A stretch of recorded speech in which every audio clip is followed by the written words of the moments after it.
అందరికీ కూడా నా హృదయపూర్వక నమస్కారాలను తెలియజేస్తున్నాను. చంద్రబాబు నాయుడు గారు ఎలక్షన్ల కంటే ముందు సంపదను సృష్టిస్తా, ఆదాయాన్ని పెంచుతా, అందరికి పంచుతా అని ప్రజలను మభ్యపెట్టి అధికారంలోకి రావడం జరిగింది. ఆదాయాన్ని పెంచుతా అన్న చంద్రబాబు నాయుడు ఈరోజు హత్యలను, ఆత్మహత్యలను, లాకప్ డెత్తులను వీటిని పెంచుతున్నాడు. రెండవది, ఆయన ఎమ్మెల్యేల దోపిడిని,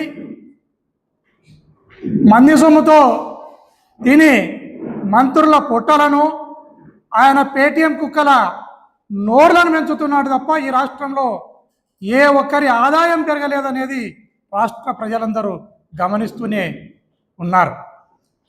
అయా చంద్రబాబు నాయుడు, నీకు వయసు పెరిగింది, నీ కుమారునికి అహంకారం పెరిగింది, పవన్ కళ్యాణ్కి పిచ్చి పెరిగింది తప్ప ఈ రాష్ట్రంలో ఏ ఒక్కరికి కూడా ఆదాయం పెరగలేదనేది మీరు గమనించాలి.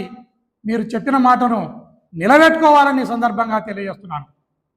అదే కాకుండా ఈ రాష్ట్రంలో మనం బాగా గమనిస్తే ఎప్పుడూ లేని విధంగా, కని విని ఎరగని విధంగా చంద్రబాబు నాయుడు గారు ఈ రాష్ట్రంలో గంజాయిని పెంచినారు, బెల్ట్ షాపులను పెంచినారు, పెట్రోల్, డీజిల్, గ్యాసు ధరలను పెంచినారు తప్ప ఈ రాష్ట్రంలో ఏ ఒక్కరి ఆదాయాన్ని పెంచలేదనేది రాష్ట్ర ప్రజలందరూ కూడా గమనిస్తూనే ఉన్నారు.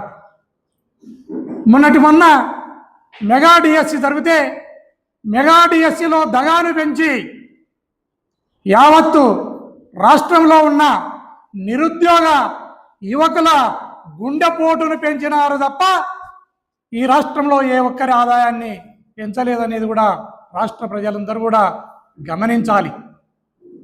అదే కాకుండా ఆయన ఏవైతే సంక్షేమ ఫలాలను మహిళలకు ఇస్తా అని చెప్పినారో అవి ఇవ్వకపోగా అన్ని రకాల నిత్యావసర వస్తువులను దేన్ని కొనడానికి పోతే దాన్ని ఆకాశానికి పెంచి మహిళల తలపోటును పెంచినాడు తప్ప ఈ రాష్ట్రంలో ఏ ఒక్కరి ఆదాయాన్ని పెంచలేదనేది రాష్ట్ర ప్రజలు, మహిళలందరూ కూడా గమనిస్తూనే ఉన్నారని ఈ సందర్భంగా తెలియజేస్తున్నాను. లా అండ్ ఆర్డర్ విషయానికి వస్తే లాకప్ డెత్ వాళ్ళు అడుగుతున్నది, ఆ తల్లి ఏమడుగుతుందంటే, బ్రతికింటే నా కొడుకుని ఇవ్వండి, చంపింటే శవాన్ని ఇవ్వండి, ఒకవేళ చంపి కాల్చి ఉంటే ఆ బూడిదనైనా ఇవ్వండో రామచంద్ర అని ఆ అమ్మ ఈ రాష్ట్ర ప్రభుత్వానికి మొరబెట్టుకుంటా ఉంది. ఈ రాష్ట్ర ప్రభుత్వాన్ని ఆ రకంగా మొరబెట్టుకుంటా ఉంటే ఏ ఒక్క నాతుడు కూడా వినలే. బూడిదని ఇవ్వండిని ఆ అమ్మ కొట్టుకుంటుంటే ఆ అమ్మను మొన్న పిలిచి ఆమె నోట్లో మట్టి కొట్టిన చరిత్ర చంద్రబాబు నాయుడు అనేది కూడా రాష్ట్ర ప్రజలందరూ కూడా గమనిస్తూనే ఉన్నారు. ఈరోజు పోలీస్ వ్యవస్థ రాజ్యాంగం మీద ప్రమాణం చేసి, చట్టాల మీద ప్రమాణం చేసి, మేము మా విధులను సక్రమంగా నిర్వహిస్తామని చెప్పి ఉద్యోగాల్లోకి వచ్చిన తర్వాత ఈరోజు రాజ్యాంగాన్ని పక్కన పెట్టి ఎర్ర బుక్కును అమలు చేసి వారి చేతులకు వాళ్ళే సంఖ్యలు వేసుకుంటున్నారు. మనము గతంలో పోలీస్ వ్యవస్థ అందరూ కూడా ఒకసారి మనం గుర్తు తెచ్చుకుంటే, పంజాబ్లో సంధు అని ఒక ఐజీ ఇలానే దూకుడుగా ఉద్యోగం చేసి అనేక ఎన్కౌంటర్లలో పాల్గొంటే అతన్ని అదే ప్రభుత్వం, ఏ ప్రభుత్వం అయితే ఎన్కౌంటర్లు చేయించిందో అదే ప్రభుత్వమే ఆ సంధు అనే ఐపీఎస్ ఆఫీసర్ని జైలుకు పంపిస్తే జైలు నుంచి బయటకు వచ్చి నేరుగా ట్రైన్ను ఢీకొట్టి ఆత్మహత్య చేసుకోవటం జరిగింది. పోలీస్ వ్యవస్థ దీన్ని గుర్తు చేసుకోవాలి. అదే కాకుండా మొన్న తమిళనాడులో ప్రభుత్వం చేయాల్సిన పనిని, ప్రభుత్వం చేసే దుశ్చర్యలను వారి మీదకేసుకుని లాకప్ డెత్ చేస్తే, ఆ లాకప్ డెత్లో తమిళనాడులో ఈ మధ్యలోనే ఉరిశిక్ష పడిన సందర్భాన్ని కూడా పోలీస్ వ్యవస్థ గుర్తు చేసుకోవాలి. ఈరోజు ఆ మహిళ ఎవరైతే ఉన్నారో ఆమె నా కొడుకుని ఎప్పుడు తీసుకుపోయినారో, ఎప్పుడు చంపినారో, ఎప్పుడు కాల్చి బూడిద చేసినారో ఆ డేట్ అయినా చెప్పండి. నేను హిందువును, నా కొడుకుకు ఏవైతే హిందూ సాంప్రదాయం ప్రకారం చర్యలను చేయాలనో, ఏదైతే క్రతువులను చేయాలనో వాటినైనా చేసుకుంటానని ఆ మహిళ ఈ రోజు వరకు ఏడుస్తూనే ఉంటే ఏ ఒక్కరు కూడా చెల్లించడం లేదు. అయ్యా అమ్మకంటే చెప్పకపోతే అయ్యా చంద్రబాబు నాయుడు, పవన్ కళ్యాణ్, మీకైనా తెలుసు అతన్ని ఎప్పుడు తెచ్చినారు, ఎప్పుడు చంపినారు అని.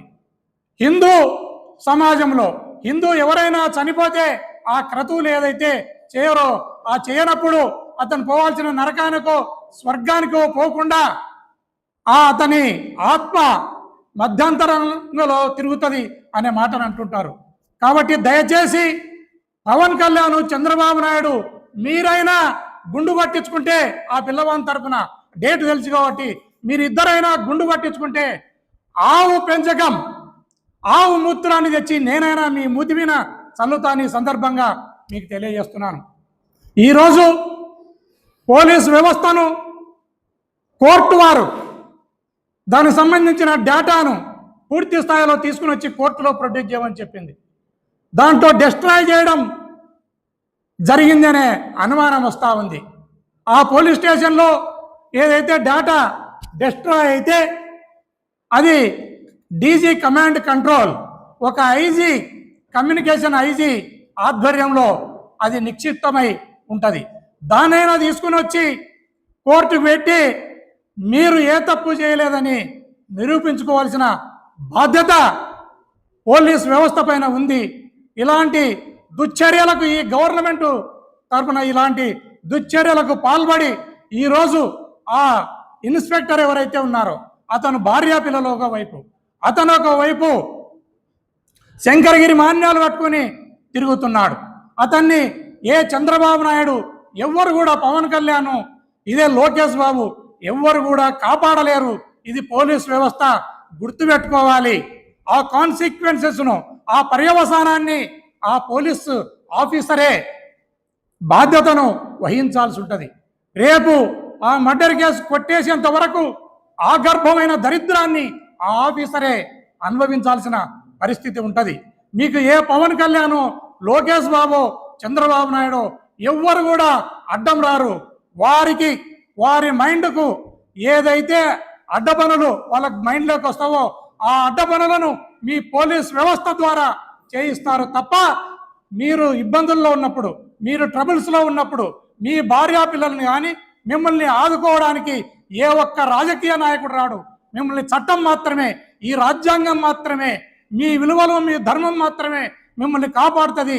దయచేసి పోలీస్ వ్యవస్థ ఇప్పటికైనా కళ్ళు తెరిచి మీ ఉద్యోగాలను మీరు సక్రమంగా చేసుకోవాలని ఈ సందర్భంగా తెలియజేస్తున్నాను. అదేవిధంగా పోలీస్ వ్యవస్థ భుజంపై తుపాకును పెట్టి చంద్రబాబు నాయుడు, పవన్ కళ్యాణ్ ఈ వ్యవస్థలోని వాళ్ళకి ఇష్టం వచ్చిన వాళ్ళను అంతమొందిస్తున్నారు.